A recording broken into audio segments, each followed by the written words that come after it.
है आपका त्रिकोणमिति। त्रिकोणमिति का मतलब होता है तीन कोणों का माप को हम लोग त्रिकोणमिति। सबसे VBI इंपॉर्टेंट चैप्टर है। कौन सा चैप्टर है?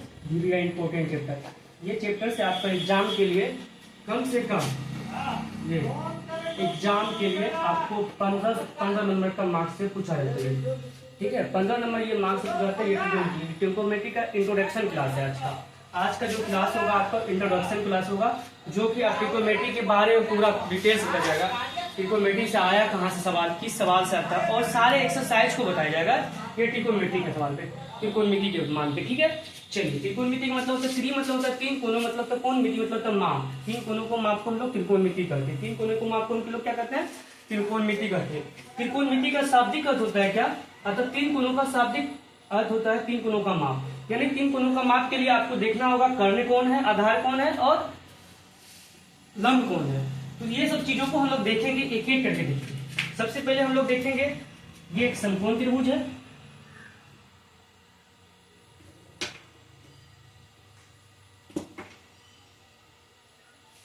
इसको A मानते हैं, इसको B मानते हैं, इसको C, इसको समकोण त्रिभुज। समकोण त्रिभुज के सामने वाला ये होते हैं कर्ण,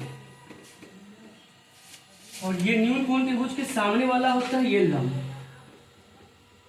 और ये जो होते हैं आधार होते हैं, जिसको हम लोग इंग्लिश में कर्ण को हाइपोटेनस कहते हैं और लंब को परपेंडिकुलर कहते हैं, आधार को बेस कहते हैं। ये तीनों चीज पे आपका त्रिकोणमिति बनेगा, और त्रिकोणमिति ऐसा बताया जाएगा। आज का जो होगा ये इंट्रोडक्शन क्लास होगा, इसी के त्रिकोणमिति के बारे में हम लोग बात करेंगे आज। ठीक है, त्रिकोणमिति के बारे में बात करेंगे। त्रिकोणमिति के बारे में लोग समझ गए होंगे। हम लोग अब आते हैं समकोण त्रिभुज, जिसको हम लोग राइट एंगल कहते हैं। देखो, त्रिभुज का एक कोण समकोण हो उसे समकोण त्रिभुज कहते हैं। समकोण त्रिभुज, जिस कोण का त्रिभुज का एक कोण समकोण हो उसे समकोण त्रिभुज कहते हैं। और समकोण त्रिभुज के दो कोण न्यून कोण होते हैं। समकोण त्रिभुज के दो कोण जो होते हैं वो न्यून कोण होते हैं, और जिसको हम लोग आधार और लंब पे हम डिनोट करते हैं, जिस पर आधार और लंब पे डिनोट करते हैं। सबसे पहले आता है कर्ण। कर्ण क्या होता है बेटा? सबसे पहले हम लोग कर्ण के बारे में जानेंगे। कर्ण समकोण त्रिभुज में समकोण के सामने की भुजा, समकोण त्रिभुज में समकोण के सामने की भुजा जो होती है वो हाइपोटेनस यानी कर्ण कहलाती है। समकोण त्रिभुज के सामने की भुजा जो भी होती है वो हाइपोटेनस समकोण त्रिभुज कहलाती है, यानी कर्ण कहलाती है।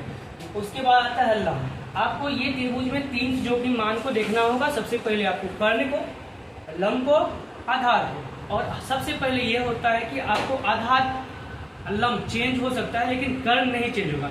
जैसे आप लोग एक एग्जांपल के थ्रू देखो, जैसे मेरा घर है, घर मेरे लिए क्या है? कर्ण है। घर हमारे लिए क्या है? कर्ण है, क्योंकि घर एक जगह ही स्थित होता है। लेकिन लंब आधार क्या होता है? कोई बच्चे आए, पढ़ के चले गए, वो हमारे लिए क्या हुआ? लंब हुए।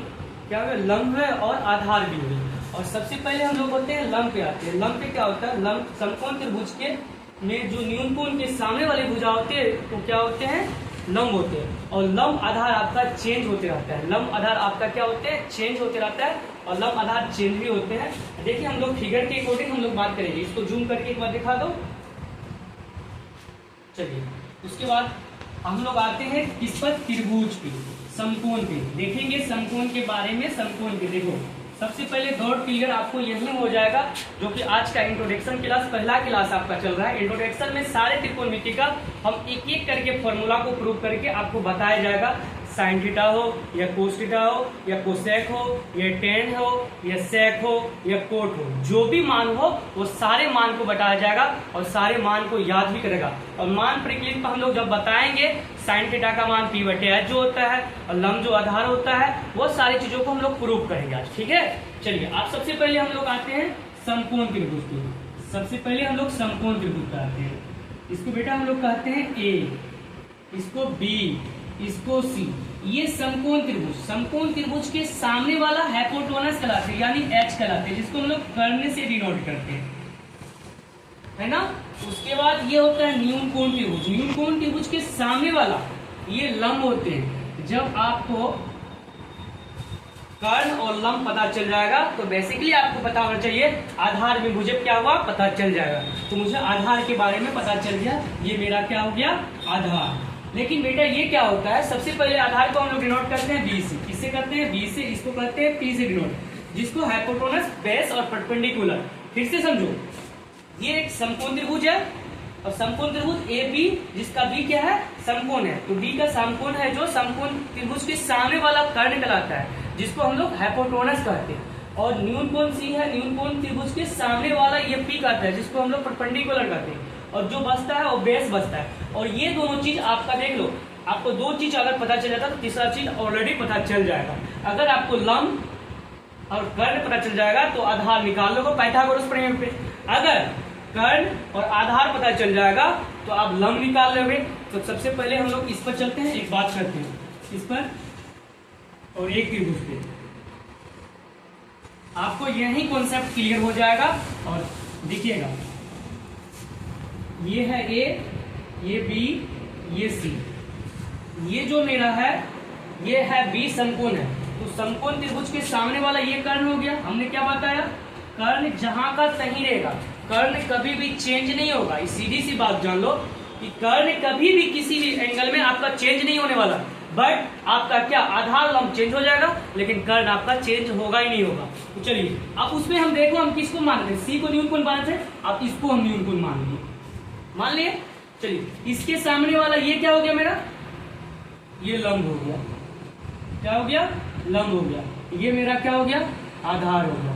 चलिए आप लोग देखिए, सबसे पहले क्या कि कर्ण, लंब और आधार। यहाँ देखिए, ये आधार, ये कर्ण और ये लंब। आपको चेंज लग रहा है क्योंकि ये आप न्यून कोण त्रिभुज ए को मान लिया। न्यून कोण त्रिभुज ए को माने, इसके सामने वाला ये क्या हो गया? लंब हो गया। और बी को हम समकोण मानते हैं, कर्ण होता है, इसके सामने वाला ये कर्ण हो गया। तो ये क्या हो गया? आपको आधार हो गया। ये हाइपोटेनस, परपेंडिकुलर, बेस, ये सारे चीजों आपने देखा है, दोनों फिगर के अकॉर्डिंग आपने देखा होगा कि ये आधार जहां है, आधार इस जगह में लंब है। क्यों? क्योंकि यहाँ सी माने है, सी समकोण त्रिभुज के सामने वाला ये लंब हो जाएगा, और यहाँ ए माने है न्यून कोण, इसके सामने वाला ये लंब होगा। तो आप लोग को पता चल गया होगा कि आधार लंब चेंज हो गया। देखिए फिगर के अकॉर्डिंग, फिगर 1 में देखिए आप और फिगर 2 में देखिए आप कि फिगर के अकॉर्डिंग आपको पता चल गया होगा कि लंब आधार जो है चेंज हो गया, लेकिन आपका कर्ण आपका चेंज नहीं हुआ। ठीक है, तो इसी पर आप लोग चलोगे कि क्लास जो चलेगा, और आपको एक एक करके क्लास यानी 4 से 5 मिनट का वीडियो हर एक दिन मिलेगा।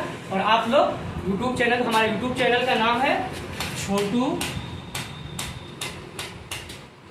कुमार झा, ये हमारे YouTube चैनल का नाम है। इस पर आइए, आपका इंट्रोडक्शन क्लास है, आज का इंट्रोडक्शन क्लास है ये, और त्रिकोणमिति का इंट्रोडक्शन क्लास है। इंट्रोडक्शन क्लास में बताया जाएगा, और हर एक दिन आपको जब तक अब 2 से 3 दिन में इंट्रोडक्शन क्लास चलेगा, 2 से 3 दिन तक ये इंट्रोडक्शन क्लास चलेगा। और इंट्रोडक्शन क्लास के बाद हम लोग सारे सवाल को सॉल्व करते जाएंगे, और एक्सरसाइज आपका 8.1 से 8.4 तक यानी 5 से 6 वीडियो में हम लोग कंप्लीट करने का काम करेंगे। और हर एक सवाल को हम लोग प्रूफ करेंगे, या केसीसी ना हो या एनसीईआरटी हो, एक एक करके हम लोग सवाल को प्रूफ करेंगे। और इसी के थ्रू आज की क्लास इतनी तक, फिर हम लोग आप लोग कल मिलते हैं।